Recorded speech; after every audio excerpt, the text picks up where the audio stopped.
This is the only known picture our family has of our ancestor, William Hunter Davis, who signed his name W. Hunter. Evidence on the photo shows it was probably taken in 1865 or 1866 in New York City, right after the end of the Civil War. More on that later. W. Hunter lived most of his life in Savannah, Georgia. So how did a man from Georgia end up in New York City right after the Civil War? To find out, we'll go back to 1862, about 10 months after the beginning of the war. On February 13th, 1862, W. Hunter married Annie Rebecca Graham. On February 17th, he enlists in the 5th Georgia Cavalry, just 4 days after he got married. Serving in the 5th Georgia Cavalry took him across the South, serving in many of the battles around Atlanta in 1864.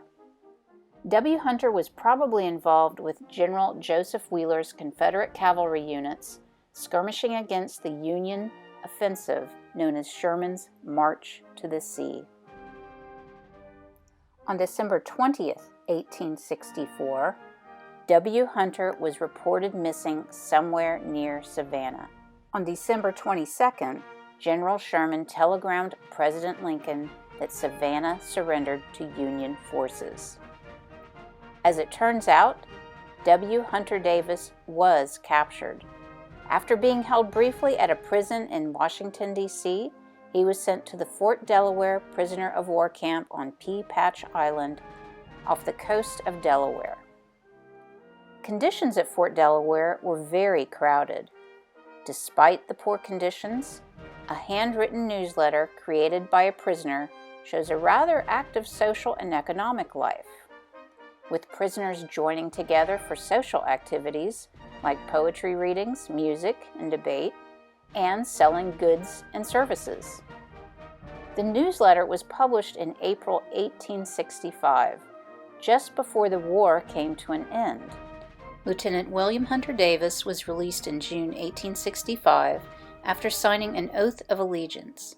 On his way home, it's possible he passed through New York City, where he had a picture taken at a photography studio at 477 Broadway. Photographers in the North were required to place tax stamps on the backs of photographs until August 1866 in order to fund the Union war efforts. Because W. Hunter was a prisoner of war until his release in June 1865, this photo most likely was taken sometime between June 1865 and August 1866. He did go home to Savannah, where he lived with his wife Annie and son William Albert Davis, who was born in September 1862, while W. Hunter was away at war. This photograph was one of the clues that led to the discovery of his Civil War story.